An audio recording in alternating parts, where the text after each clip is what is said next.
Hi అండి. నమస్తే అందరికీ. ఈరోజు నేను కాకరకాయతో ఒక మంచి రెసిపీ చేయబోతున్నానండి. అసలు కాకరకాయ అంటే చాలామంది భయపడుతూ ఉంటారు చేదుగా ఉంటుందని. బట్ చేదు లేకుండా మనం చాలా వెరైటీస్ చేసుకోవచ్చు. నా ఛానల్‌లో చాలా రెసిపీస్ ఉన్నాయి. బట్ ఈరోజు నేను కాకరకాయ పులుసు చేస్తున్నానండి. చాలా బావుంటుంది. ఒక్కసారి తిన్నారంటే మళ్ళీ మళ్ళీ కావాలంటారు. ఎందుకంటే కాకరకాయ అనేది హెల్త్‌కి చాలా మంచిదండి. కనీసం వీక్లీ వన్స్ అయినా దీన్ని తీసుకోవడం హెల్త్కి చాలా మంచిదండి. అందుకే కాకరకాయని సర్వరోగ నివారణి అంటారు. దీన్ని షుగర్ ఉన్న వాళ్ళు కూడా ఎక్కువగా తీసుకుంటే మంచిదండి హెల్త్కి. సో చాలా బాగుంటుంది. నేనైతే ఒక పావు కిలో కాయలు మాత్రమే తీసుకున్నాను. ఈ కర్రీకి ఎక్కువగా అవసరం లేదండి, క్వాంటిటీ తక్కువ ఉన్నా సరిపోతుంది. బట్ ఎలా ప్రిపేర్ చేయాలో చూద్దాం, వచ్చేయండి. ఫస్ట్గా వీటిని ముక్కల్లా కట్ చేసుకున్నానండి.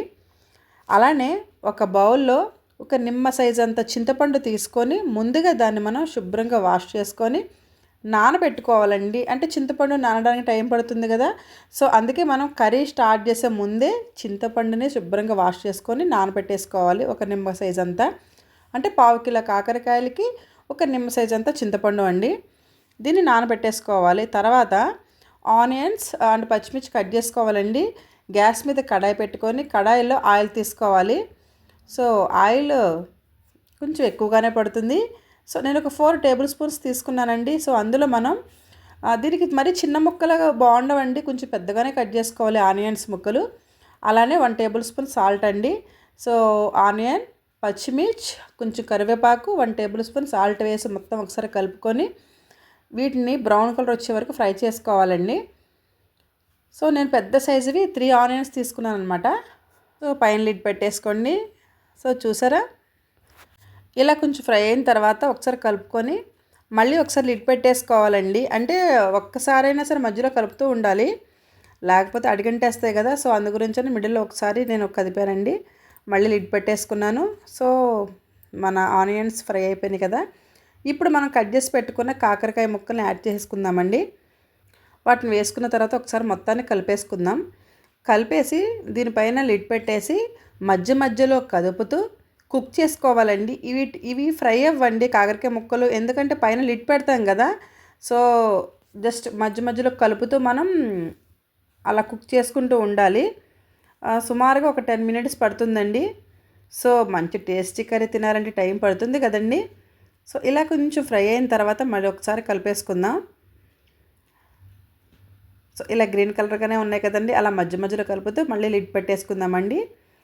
నేను చూపించాను కదా, సో ఈ కలర్లోకి వచ్చే వరకు కూడా మనం వీటిని ఫ్రై చేసుకుంటూనే ఉండాలి, కలుపుతూనే ఉండాలి. అంటే ఇవి ఫ్రై అవ్వవు, జస్ట్ ఓన్లీ కుక్ అవుతాయండి, కలర్ షేడ్ అవుతాయి. ఇప్పుడు మనం ఇందులో 2 టేబుల్ స్పూన్ కారం, 1/2 టేబుల్ స్పూన్ పసుపండి.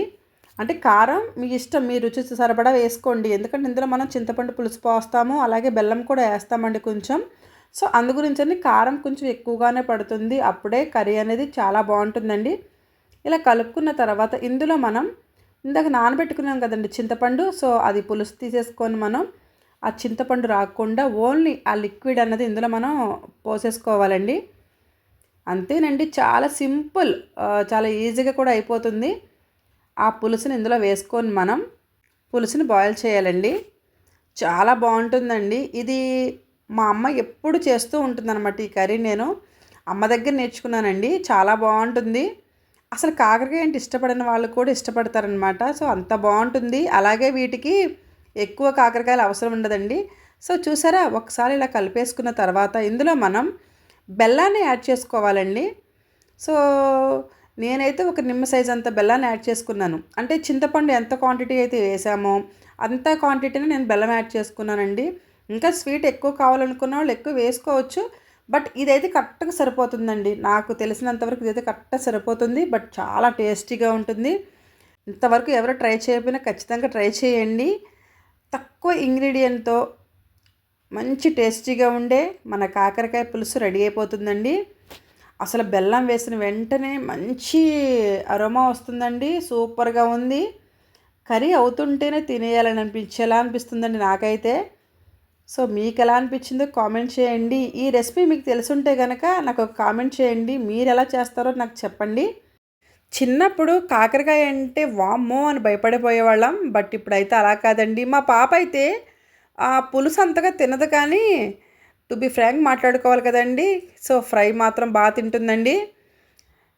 ఓకే అండి. ఎంతో టేస్టీగా ఉండి మన కాకరకాయ పులుసు రెడీ అయిపోయింది.